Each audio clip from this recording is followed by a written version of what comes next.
Olá pessoal, sejam muito bem-vindos ao canal Jus Conectando. É um prazer estar aqui falando com vocês novamente sobre assuntos do direito que possam ter repercussão no nosso dia a dia e influenciar na nossa vida direta ou indiretamente. Você sabe quais são os direitos da pessoa com deficiência? Você sabe quais crimes podem ser praticados contra as pessoas com deficiência? Se você não sabe, ou se você quer saber mais, não perca essa série. Vamos trabalhar juntos os crimes que são praticados contra as pessoas com deficiência e que boa parte da nossa sociedade, inclusive os titulares desses direitos, desconhecem. Tá bom? Então vamos lá, pessoal. Antes de começar, curta o canal, compartilhe esse vídeo com mais pessoas para que o conhecimento chegue a mais pessoas e comente o que você quer trabalhar a respeito de temas, o que você realmente acha interessante ser discutido e se você concorda ou discorda de algum ponto trabalhado por mim. Mas vamos lá. Antes da gente entender quais são os crimes que nós temos contra a pessoa com deficiência, é muito importante que nós entendamos que o Estatuto da Pessoa com Deficiência ela veio trazer para a gente conceitos totalmente inovadores acerca da concepção de pessoa com deficiência. A Lei 13.146 de 2015 ela vem maximizar, ela vem trazer à prática comando constitucional e convencional do Brasil, demonstrando que nosso Estado está, pelo menos, motivado a combater toda forma de discriminação e integrar o máximo possível as pessoas com deficiência. Hoje, não mais usamos aqueles termos pessoa portadora de deficiência, como a gente costumava muito ouvir antes ou até mesmo falar, nem mesmo pessoas com necessidades especiais. Estes termos estão ultrapassados e hoje o termo que se usa, inclusive com base em lei, é pessoa com deficiência. Perfeito? Mas antes de tudo é muito importante a gente trabalhar uma conceituação. O que vem a ser pessoa com deficiência? Afinal, o que é uma pessoa com deficiência? O artigo 2º do Estatuto da Pessoa com Deficiência nos diz: considera-se pessoa com deficiência aquela que tem impedimento de longo prazo de natureza física, mental, intelectual ou sensorial, o qual, em interação com uma ou mais barreiras, pode obstruir sua participação plena e efetiva na sociedade em igualdade de condições com as demais pessoas.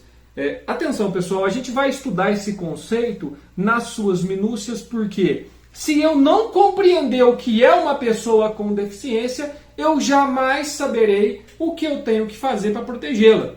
Não vou saber quais são os crimes, quem é a vítima desse crime. Então é muito importante que a gente use esse primeiro vídeo, essa primeira parte, para a gente trabalhar essas conceituações preliminares, tá bom? Então vamos lá. A deficiência é uma limitação de longo prazo. O que é essa limitação de longo prazo? Essa limitação de longo prazo ela existe justamente para afastar limitações temporárias. Por exemplo, quebrei o pé. Se eu quebro o meu pé, eu vou ficar um tempo afastado, eu não vou conseguir andar normalmente, mas isso é temporário. Então a limitação de longo prazo ela é aquela limitação sem um tempo específico. Nós não temos um tempo para que essa limitação desapareça.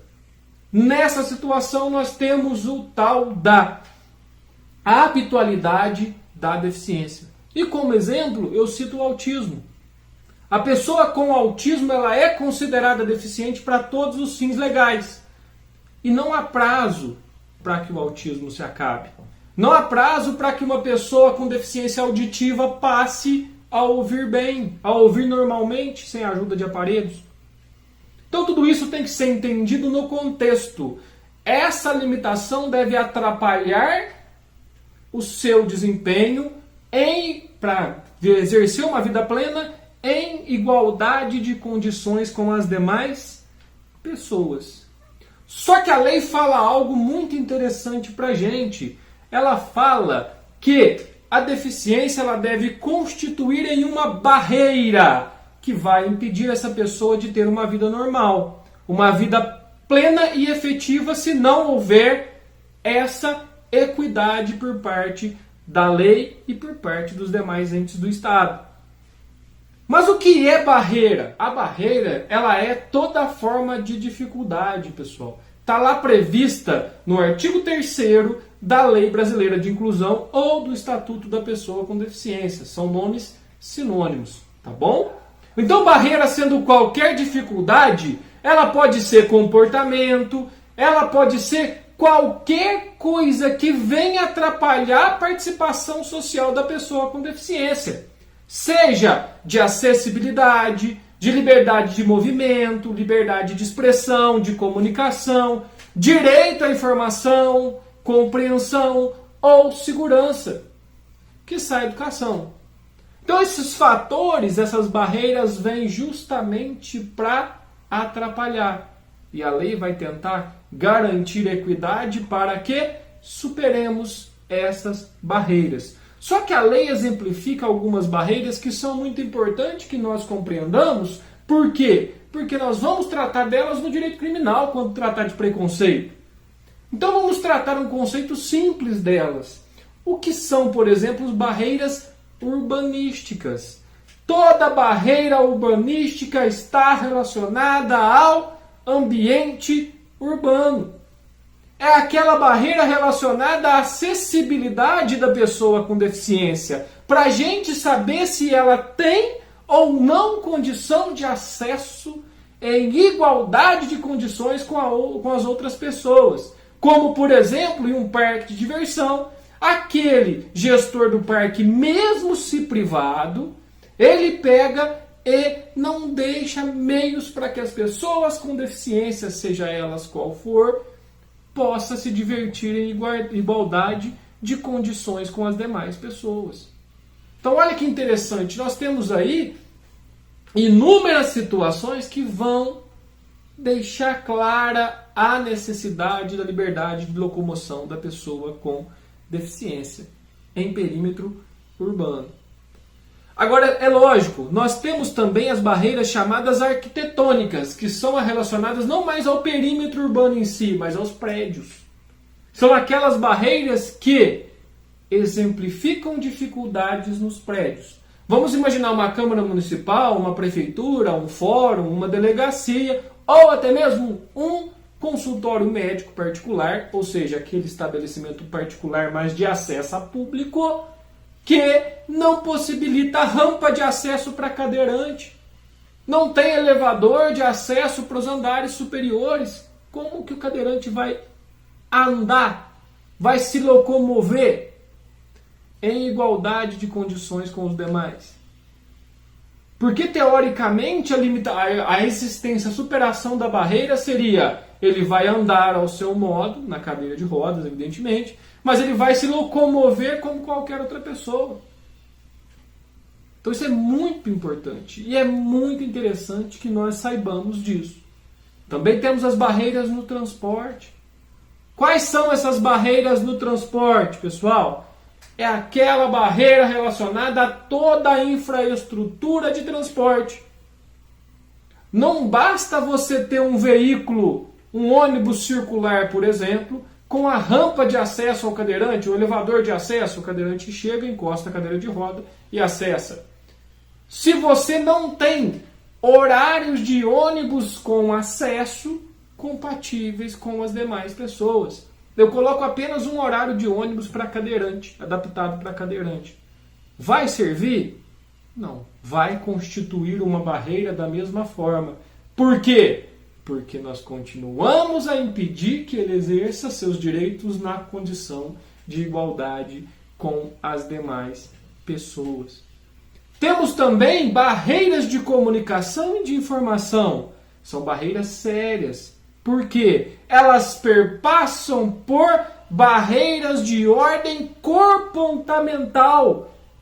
São comportamentos que vêm dificultar a liberdade de expressão, o envio e recebimento de mensagens, é até mesmo a comunicação ou o uso de tecnologias de informação por parte de pessoas com deficiência.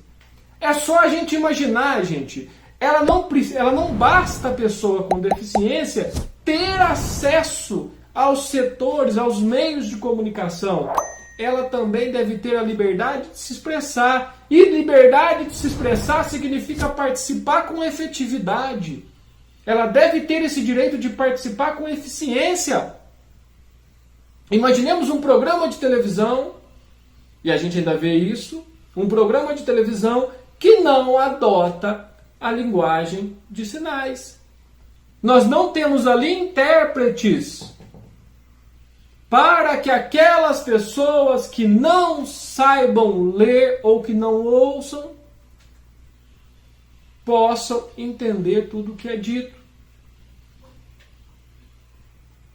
Outro exemplo fácil de a gente compreender são as linguagens, material escolar em braille. Nós não temos material escolar em braille que possibilite um cego o acesso à informação. Se não tem, evidentemente aquela pessoa com deficiência ela vai ter muito, mas muito mais dificuldade de acesso a qualquer meio de informação. Temos também barreiras chamadas atitudinais, que são as barreiras de participação social. São aquelas barreiras que afastam, que segregam e que dificultam o desenvolvimento da integração, do bate-papo, da participação daquela pessoa com deficiência. São aqueles comportamentos que afastam, que excluem o acesso da pessoa com deficiência, muito mais comum em crianças.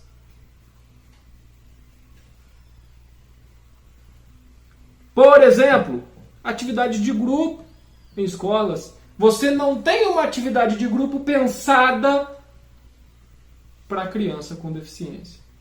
E aí ela fica de fora daquela participação, daquela atividade.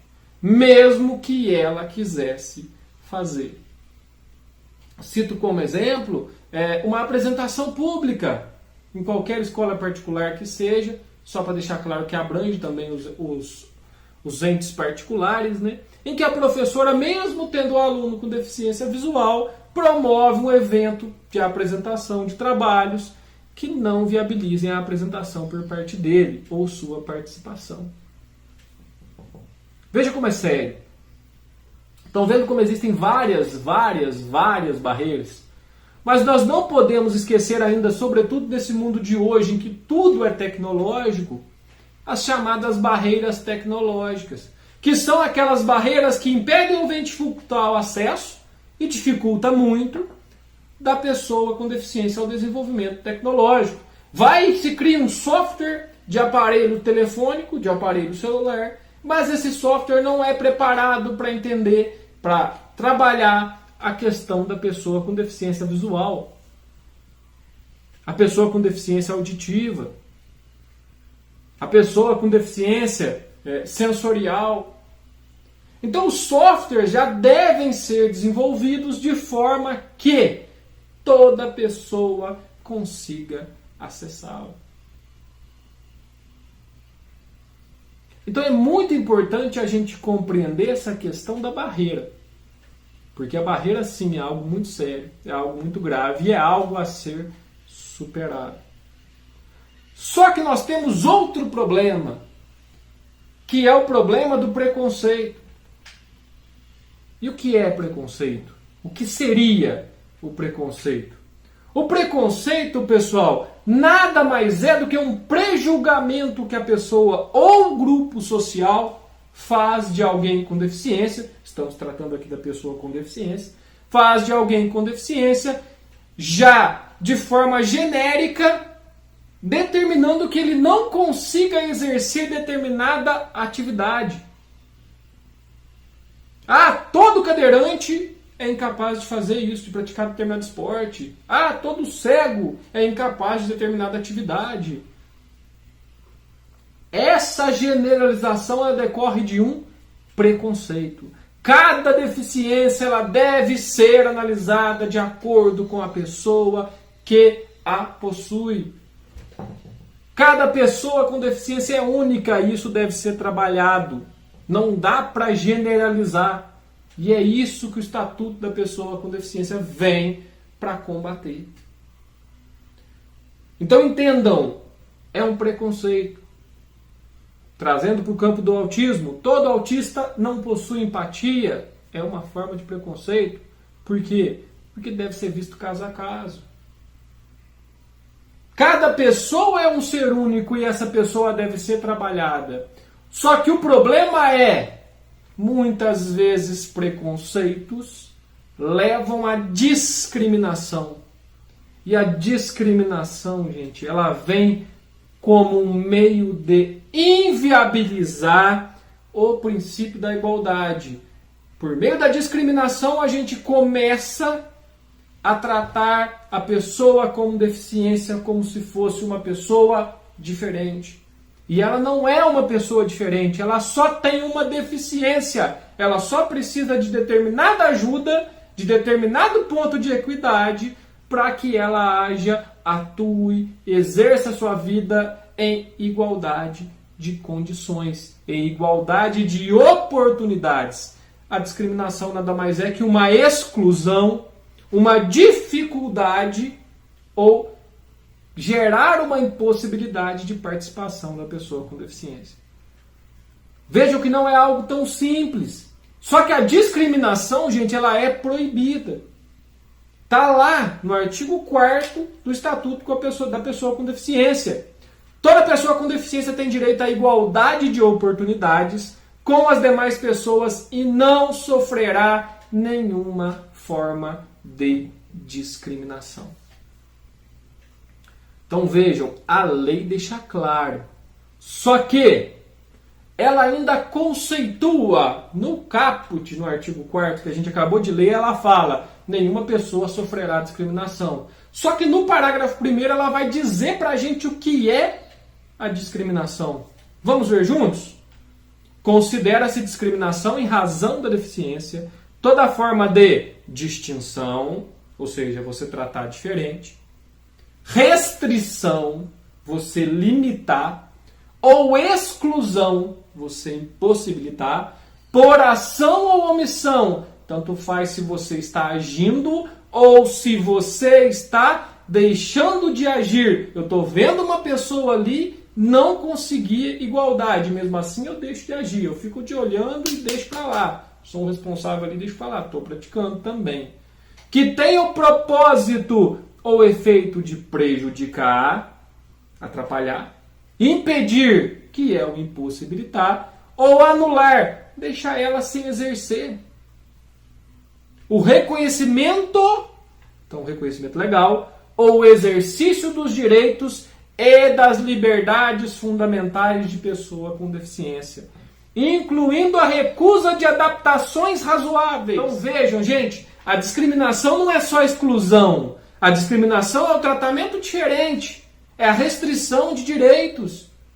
Então é muito, muito mais amplo.